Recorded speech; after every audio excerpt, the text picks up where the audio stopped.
हरे कृष्णा अध्याय 5 कर्मयोग कृष्ण भावना भवति कर्म। अर्जुन ने कहा, हे कृष्ण, पहले आप मुझसे कर्म त्यागने के लिए कहते हैं और फिर भक्ति पूर्वक कर्म करने का आदेश देते हैं। क्या आप अब कृपा करके निश्चित रूप से मुझे बताएंगे कि इन दोनों में से कौन अधिक लाभप्रद है? श्री भगवान ने उत्तर दिया, मुक्ति के लिए तो कर्म का परित्याग तथा भक्तिमय कर्मयोग दोनों ही उत्तम हैं, किंतु इन दोनों में से कर्म के परित्याग से भक्ति युक्त कर्म श्रेष्ठ है। जो पुरुष ना तो कर्म फलों से घृणा करता है और ना कर्म फल की इच्छा करता है, वह नित्य सन्यासी जाना जाता है। हे महाबाहु अर्जुन, ऐसा मनुष्य समस्त द्वंद्वों से रहित होकर भवबंधन को पार कर पूर्णता मुक्त हो जाता है। अज्ञानी ही भक्ति कर्म योग को भौतिक जगत के विश्लेषणात्मक अध्ययन से भिन्न कहते हैं। जो वस्तुतः ज्ञानी है वह कहते हैं कि जो इनमें से किसी एक का मार्ग भलीभांति अनुसरण करता है वह दोनों के फल प्राप्त कर लेता है। जो यह जानता है कि विश्लेषणात्मक अध्ययन अर्थात सांख्य योग द्वारा प्राप्य स्थान भक्ति द्वारा भी प्राप्त किया जा सकता है, और इस तरह जो सांख्य योग तथा भक्ति योग को एक समान देखता है वही वस्तुओं को यथारूप में देखता है। भक्ति में लगे बिना केवल समस्त कर्मों का परित्याग करने से कोई सुखी नहीं बन सकता, परंतु भक्ति में लगा हुआ विचारवान व्यक्ति शीघ्र ही परमेश्वर को प्राप्त कर लेता है।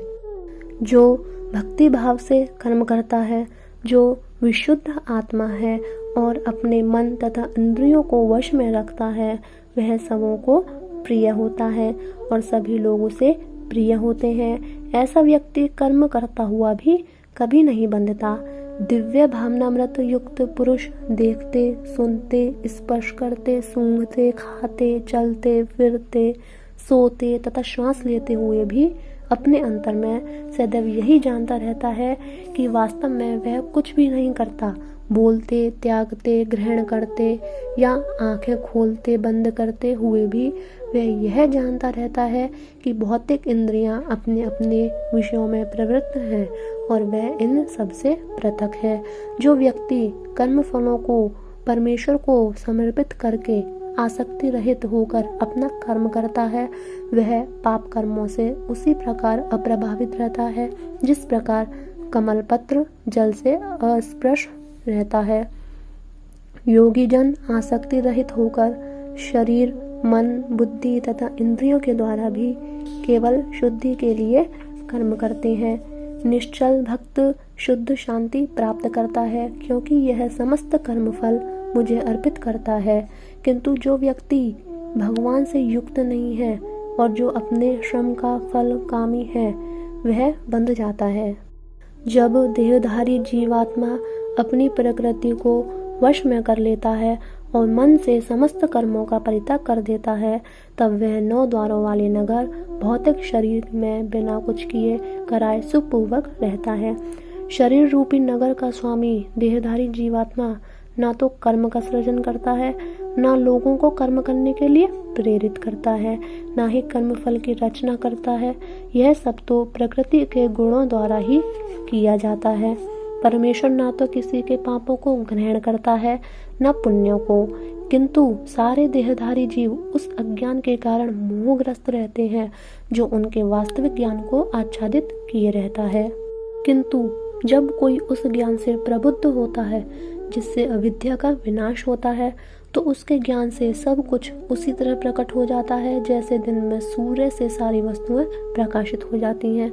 जब मनुष्य की बुद्धि, मन, श्रद्धा तथा शरण सब कुछ भगवान में स्थिर हो जाते हैं, तभी वह पूर्ण ज्ञान द्वारा समस्त कल्मश से शुद्ध होता है और मुक्ति के पथ पर अग्रसर होता है। विनम्र साधु पुरुष अपने वास्तविक ज्ञान के कारण एक विद्वान तथा विनीत ब्राह्मण गाय, हाथी, कुत्ता तथा चांडाल को समान दृष्टि संभाव से देखते हैं।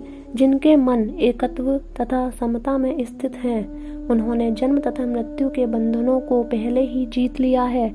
वे ब्रह्मा के समान निर्दोष हैं और सदा ब्रह्मा में ही स्थिर रहते हैं। जो ना तो प्रिय वस्तु को पाकर हर्षित होता है और न अप्रिय को पाकर विचलित हो जाता है। जो स्थिर बुद्धि है, जो मोह रहित है और भगवत विद्या को जानने वाला है, वह पहले से ही ब्रह्मा में स्थित रहता है। ऐसा मुक्त पुरुष भौतिक इंद्रिय सुख की ओर आकृष्ट नहीं होता, अपितु सदैव समाधि में रहकर अपने अंतर में आनंद का अनुभव करता है। इस प्रकार स्वरूप सिद्ध व्यक्ति पर ब्रह्मा में एकाग्र चित्त होने के कारण असीम सुख भोगता है। बुद्धिमान मनुष्य दुख के कारणों में भाग नहीं लेता, जो कि भौतिक इंद्रियों के संसर्ग से उत्पन्न होते हैं। हे कुंती पुत्र, ऐसे भोगों को आदि तथा अंत होता है, अतः चतुर व्यक्ति उनमें आनंद नहीं लेता। यदि इस शरीर को त्यागने के पूर्व कोई मनुष्य इंद्रियों के वेगों को सहन करने तथा इच्छा एवं क्रोध के वेग को रोकने में समर्थ होता है, तो वह इस संसार में सुखी रह सकता है।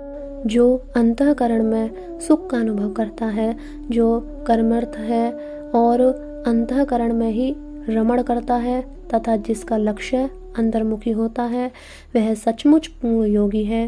वह पर ब्रह्मा में मुक्ति पाता है और अंतत गोत्वा ब्रह्मा को प्राप्त होता है।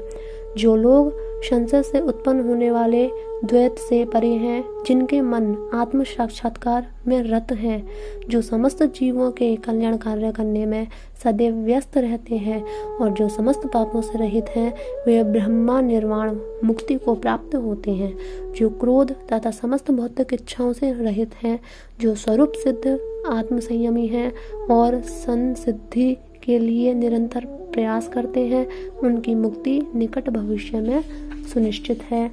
समस्त इंद्रिय विषयों को बाहर करके दृष्टि को बाहों के मध्य में केंद्रित करके प्राण तथा अपान वायु को नथनों के भीतर रोककर और इस तरह मन इंद्रियों तथा बुद्धि को वश में करके जो मोक्ष को लक्ष्य बनाता है, वह योगी इच्छा भय तथा क्रोध से रहित हो जाता है।